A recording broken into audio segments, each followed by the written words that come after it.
Alright, so this might be one of the fastest models I've ever built. We got some fiber optics in the laser cannons here. We got 4 LEDs in the cockpit. And then over on the back side here, we got 4 LEDs in the engine. Right now everything's coming through here, and there's some more work to do. Obviously this is draft 1. Let me see if I can get in the cockpit here real good. No? I was hoping it would focus.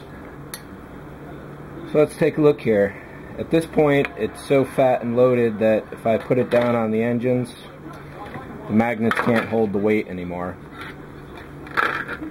But like I say, this is draft 1. Let me unplug it here. Oh, one thing I should mention first is that I was initially using this power supply, which is 3 volts at 300 milliamps.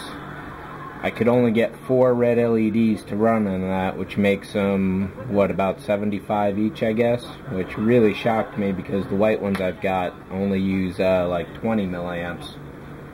So I had to, I didn't have any other 3 volt power supplies, so I switched up to this one, which is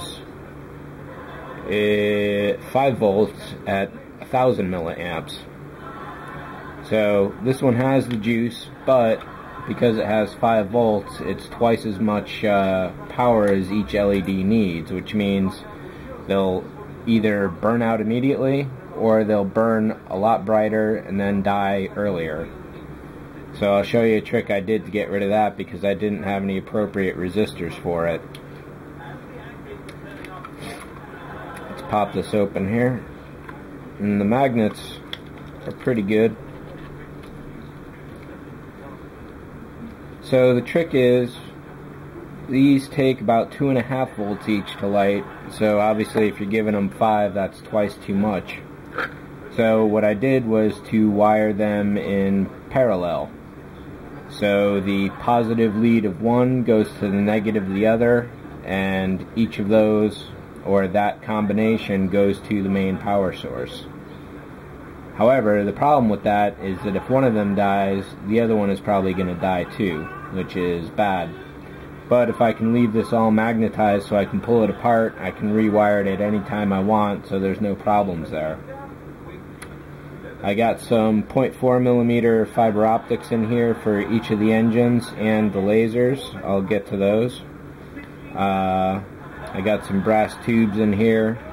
Initially I just carved out the little circles that were there, but I decided to go for the brass instead. And I can no longer take these 2 halves apart because I hardwired those. Let's pull this guy out here, and I can unwire these.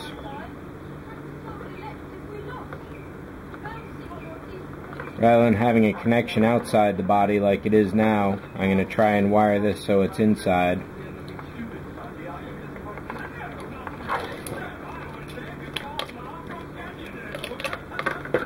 So here's Vader's pod. It's basic black with some silver highlighting in there. And I took one LED, glued it into the edge, kind of aimed it, went for the other one, and then the other 2.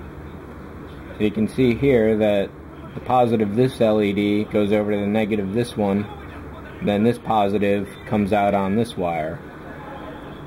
And this one, it's the same thing. So if either of the pair of these, so it's like these 2 and those 2. So if this one dies, that one dies. If that one dies, this one dies. If any 2 of them die, then all 4 go out. I would rather keep it differently, but like I say, I didn't have any resistors for it. The solution there is if I can find a different 3 volt power supply down the road with more juice to it, it should work out pretty good. So if these are taking 75 each, and I've got 6 of them, that means I need 150, 450 volts. So at 1000 volts, this is far too much. I have another 5 volt that that's at 750 milliamps that I can swap out later on, because I do want that kind of juice for a really big project down the road. So Vader is magnetized in. And there's a magnet now down here, which helps to keep him settled down there. The fiber optics for the laser tubes come through the brass there and circle around, and the engines also circle around as well. This was really tough. .40 fiber optic is really stiff. And here's an example of wiring in parallel again. So we got the positive of this LED, the negative leads to the positive of this one, and then the negative goes out, giving you a single positive and negative circuit. I guess that's mostly it for the wiring. I can't really think of anything else that I need to say. Oh, yeah, so the way I'm going to simplify this is that I want to be able to put this on a stand and have it be able to be lit, whether it's upside down or tap side up. So that means I have to make some contact points in the top and in the bottom, and those have to go to the same places. The bigger hole will be for the actual rigging mount.